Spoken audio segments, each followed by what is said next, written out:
c'est quoi l'envie? Parce que mine de rien, là, on se parle de toutes ces anecdotes qui se succèdent, mais mine de rien, la cuisine, elle s'installe. Là, c'est des premières places de responsabilité où on compte un peu sur vous pour faire tourner des cuisines, certes modestes, dans des endroits, voilà, dont on peut rire aujourd'hui parce qu'ils sont un peu bordéliques, mais néanmoins, ça cuisine. Enfin, là, du coup, vous y êtes depuis surtout, des années. Ça se cuisine et surtout, c'est que moi, je me sentais fortement handicapé parce que je pouvais pas parler anglais. Et c'est une chose que quand j'étais au Lac des Gardes, il y avait tellement d'étrangers. Et j'ai dit, mais putain, mais c'est con, mais c'est possible que je ne peux pas parler avec eux. C'est pour ça que cette envie de partir.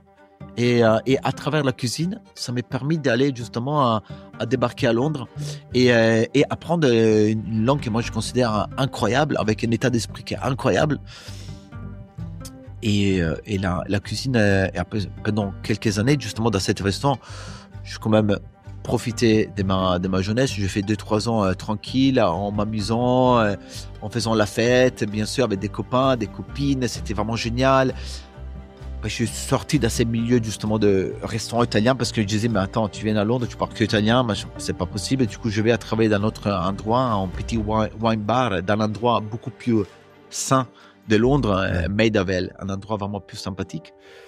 Et petit wine bar tenu par des Anglais, qui justement je parlais anglais, j'ai discuté en anglais, j'ai kiffé, je faisais une belle cuisine en confort, on était 2 en cuisine, mais c'était tout petit, mais en même temps je cuisinais, je faisais plaisir aux gens, je trouvais toujours le plaisir de créer de nouvelles choses.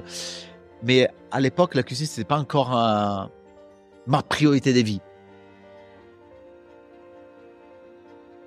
C'est la question que j'allais vous poser. Elle est où l'envie de cuisine à ce moment-là? Est-ce qu'il y a une passion qui est née ou non? C'est un métier, il faut le faire. C'est votre passeport pour vivre des trucs. C'était un métier, mais c'est un métier qui me plaisait énormément. J'ai consacré énormément du temps dedans. J'ai créé, je faisais. J'ai oublié une chose, quand j'allais à l'école, j'étais tout petit.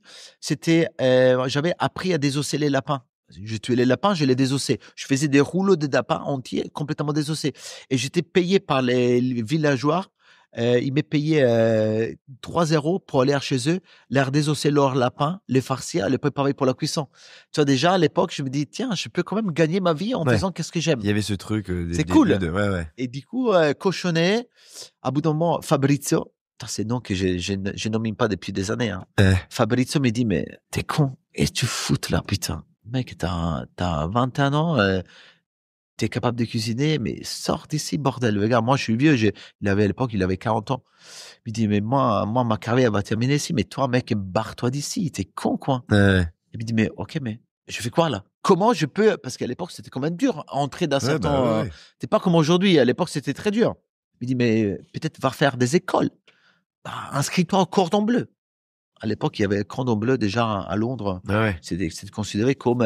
C'est l'école française la plus à l'étranger, la plus implantée, la plus reconnue. Hein. On est bien d'accord. À l'étranger. En France, pas trop, de fait. Mais à l'étranger, c'est archi connu. À Londres, Marlborough Arch, c'était vraiment une école, était toujours une école de folie, tu vois. Et je dis, OK, je vais à l'école, je vais regarder. 6 000 pounds, les cours de 1 an. Je dis, maman, papa, je dis, je sais que je vous mens beaucoup, mais j'ai vraiment besoin qu'ils m'ont emprunté 6 000 € parce que je veux changer vraiment carrière. Je veux dire quelqu'un. Donc, upgrader, mine de rien, amener de la théorie, parce qu'il y avait quand même déjà pas mal de pratique. Il y avait déjà des années de pratique. Ouais. Mais de la théorie. De la théorie. Là, il fallait apprendre. Un langage plus français, des exécutions plus françaises. Et là, c'était la chose la plus dure pour moi. C'est de me remettre à l'école. Parce que les matins, t'es à leçon. Et c'était pas évident, tu vois, se mettre là, écouter. Et après, j'ai kiffé tellement voir comment, moi que j'ai connu toujours une cuisine rustique, une cuisine self-made, voir comment regarder un professeur comme était capable de désosser, farcir un bouillon, un jus de veau, dire waouh, putain, c'est ça aussi la cuisine, waouh, c'est incroyable. Les premières mousses et les choses qui maintenant sont un peu plus ringards parce qu'on ne joue un peu plus, mais les techniques de cuisine, tu vois, les déglaçages, les demi-glaces, moi, j'ai fasciné comme j'étais un bébé à Disneyland, tu vois. Là, on sent que pour le coup, il y a la passion qui arrive. Là, vraiment, j'ai kiffé, mais tellement, je voyais les plats qui passent surtout que tu sais, le cordon bleu, c'était vraiment aussi de la beauté du visuel, la préparation, les champignons. On peut faire ça avec ça. Et là, vraiment, regarde, J'ai la chair des poules quand j'y pense parce que c'était vraiment. J'étais vraiment à l'époque, j'avais découvert Père Noël, tu vois. Ah ouais. Mais la vie était dure parce que il fallait vivre. Ouais. Du coup, c'était école le matin jusqu'à 16h. Après l'après-midi, épreuve pratique. On faisait qu'est-ce qu'on avait appris. À 16h, courir, moto, bim, au travail. Ouais. Travailler jusqu'à 1h, à minuit. Bam, à l'école le matin. C'était quand même... non-stop. C'était intense Hyper parce qu'il intense. fallait vivre. Ouais, bien Moi, sûr. j'ai demandé l'argent à mes parents, mais je ne pouvais pas faire que ça, tu vois. Et c'était archi rimé, mais j'étais vraiment quand même j'étais content. Et je m'appelle encore comme si c'était hier. J'étais assis, 8h du matin. Dehors de l'école n'était pas encore ouverte. Je lisais mon journal, je prenais mon café. Et je vais garder d'aller... Parce que je cherchais des emplois. Ouais. Faut bouger de là. Ouais. Et je vais garder... Les annonces. Je vais garder un restaurant aubergine, cherche commis.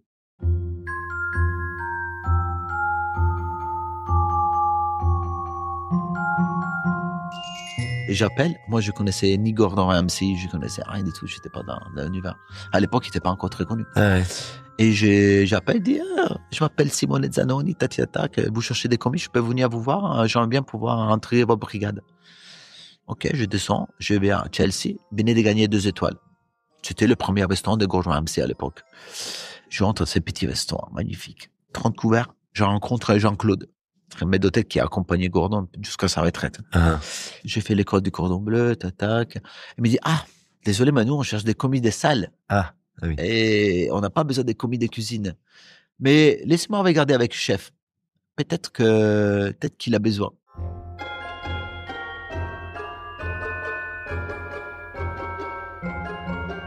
Du coup, il y a cet ours qui monte. Gordon, c'est quand même 1m90, c'est balèze le mec. Il monte, il me dit, ok, tu fais cordon bleu. Ok. Tu fais cette école de merde. Ok. Bien, on te monte la cuisine et peut-être on peut te prendre. Je descends en bas et là-bas, c'est sharp. Tu sens qu'il y a l'attention, tout le grade dans les murs, tu vois. 8 personnes en cuisine, blindées midi et soir pendant 3 mois à venir. C'était vraiment l'époque où Gordon commençait à exploser. Ouais. Ça se faisait des raviolis, les raviolis, la pâtisserie, la garde-manger et tout. Il n'y en a pas un qui souriait, pas un qui parlait. C'était chair des poules. Et il dit, écoute, si tu fais l'école, on fait quoi? Tu vas travailler 5 jours, 4 jours par semaine, tous les jours que tu vas à l'école. Par contre, il faut que tu sois aussi à 16h, parce que sinon, 16h30 max, parce qu'après nous, sinon c'est pas possible. Et après, les samedis matins, tu viens les matins, tu fais toute la prep. Et après, tu vas essayer tout la, parce que samedi matin, ils travaillent pas, ils travaillent samedi soir. Ok. Et là, je fais le premier service. Et je me dis, ici, ils sont dingues. C'est une cuisine d'une extrême violence, mais verbale et tout, vraiment. Mais quand je dis violence, c'est hyper intense. Tu sens qu'il y a une puissance qui dégage le mec, des précisions, des gestes, des ravioles parfaits, de l'envoi des plateaux, ça parle fort. Tu sais, l'époque il y a 30 ans, tu vois. C'est Guy Savoy, c'est Rebouchon, je te frappe ou je te casse. Ça, c'était pas cadeau, hein. On veut peut-être oublier d'où on vient, mais moi, j'ai le vécu, on n'oublie pas, tu vois. Ça avait un mélange entre un côté militaire très, très strict, une passion, une précision et de la violence. Il y a tout simplement, tu vois, il y a tout ça mélangé dedans. Et j'ai dit, mais putain, mais moi, je veux ça. Je suis complètement débile, mais moi, je veux ça. Et là, la logique, elle est pas évidente. Non, la logique, c'est vraiment contre-logique. Et Gordon Ramsay, il venait de terminer une émission avec une chaîne très importante, une chaîne s'appelle BBC Plus ou un truc comme ça, parce que les Cordons Bleus vantaient le fait de pouvoir créer des chefs de cuisine à bout de 6 mois de leur cours de cuisine. Tu dis, écoute, tu viens ici, tu payes 12 000 euros en 3 ans et tu sors de là, tu es chef de cuisine.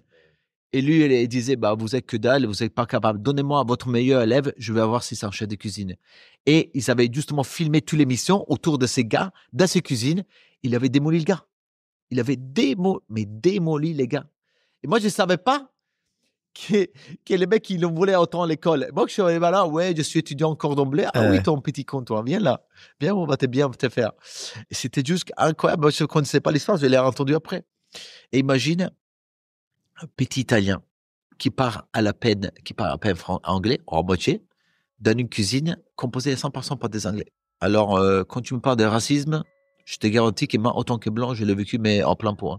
Il y avait juste une ou deux personnes qui avaient un peu d'empathie vers moi, mais les autres, des purs connards. Mais quand je dis connards, c'est style moi nettoyer les escaliers d'entrée de les livraisons avec les brosses à dents à 2h du matin, tu vois. Et il m'a dit, tu sais quoi, je pense que tu es vraiment nul en cuisine. Je pense pas que tu vas aller très loin parce que vraiment, tu sers à rien. Mais je peux te mettre à la planche si tu veux. Par contre, ici, tu as une cuisine, pour l'instant, tu n'as pas place, t'es nul. Et là, c'est la première fois que quelqu'un, mais parce que tu sais, quand tu es grandi dans un univers où tout le monde te dit que tu es bien, que tout le monde te dit que tu bosses bien, et quand tu as un mec en face qui te dit, tu sais quoi, change de métier parce que tu es vraiment un gros nul là-dedans. Mais on fait quoi dans ces cas-là? On fait quoi? On pleure. Et je pleurais pendant 3-4 ans de ma vie, tous les soirs, en appelant ma mère, elle dit putain, c'était vraiment des moments durs. Et tous les soirs, je pleurais. J'entrais, je pleurais. Mais pourquoi on y retourne? Pourquoi vous y retournez? Parce que dans ma tête, j'ai toujours dit, putain, t'es pas aussi con que ça, tu vas y arriver, connard. Je me disais dans ma tête, mais tu vas y arriver, connard. Tu vas y arriver. Tu vas pas lâcher l'affaire. Tous les soirs, tous les après-midi, je me mettais dans mon coin, dans le même coin, derrière, à 2 rues derrière, au Sloane Street. Ça durait 1 an là-bas. Et parce qu'après, on a bougé. Et je me mettais à pleurer tous les après-midi. J'arrivais en retard.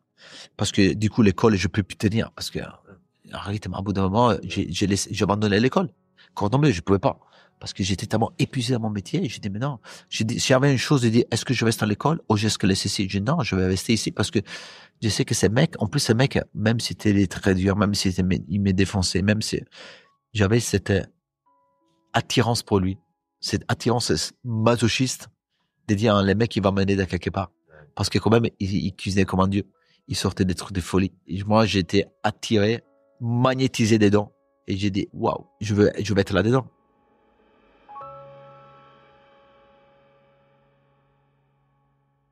C'était un chemin dur parce que, à bout de 6 mois, il me sort dans la planche. Il me dit, OK, tu sais quoi, maintenant, t'es prêt à faire des trucs en pâtisserie. Il me sort dans la planche. J'ai nettoyé, seul plongeur dans le restaurant, j'ai nettoyé tous les casseroles et tous les assiettes. Pas machine à laver, pas la vaisselle, à la main. Et quand j'avais le temps, j'avais 6 caisses de champignons à côté à nettoyer. Je sors de là, je vais en pâtisserie, tenu par des gros connards, vraiment des méchants anglais, vraiment qui me font chier jusqu'à la mort. Mais j'avais toujours une ou deux personnes qui me voulaient un peu de bien humainement, tu vois. Quand tu rentres en service, t'as pas les papillons dans le ventre. T'as vraiment le devant qui fait parce que tu sais que ça va peut-être mal se passer, tu vois. Mais qui va péter un câble, tu vas un souffle qui revient, ou tu vas un plateau qui vole, ou tu vas un chef qui vole, parce qu'il y avait des chefs aussi qui volaient, tu vois. C'était intense. Quand je dis intense, aujourd'hui, 99,9 personnes qui font ce métier seraient incapables de supporter ça. Mais à l'époque, c'était comme ça. À 80% d'adolescents, c'était comme ça.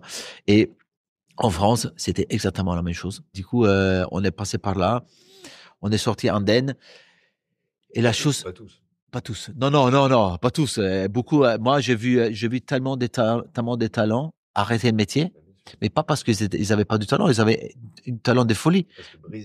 Parce que brisés. Ils étaient physiquement pas capables de soutenir la charge de métier. Quand tu travailles 18 heures par jour, tu rentres en cuisine à 7 heures le matin, et même 6 heures parfois, ou à 5 heures les lundis matins parce que tu avais toute la mise en place. Tu entres en cuisine à 5 heures du matin, que tu sors à minuit, 1 heure, et que tu as 15 minutes de déjeuner à midi, et 40 minutes l'après-midi que tu dois dormir, manger, et en même temps, dedans, tu as une pression de psychopathe. Et en plus, tu as vraiment de l'impact assez violent.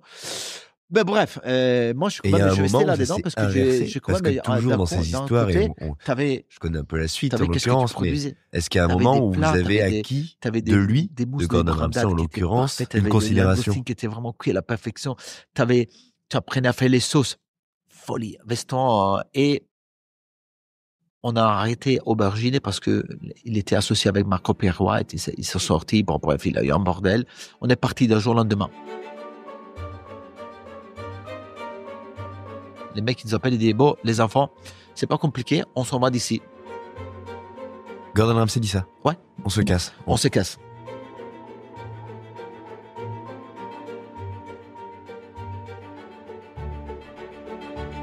Il avait vraiment eu un rupture avec les propriétaires. Il dit, on se casse.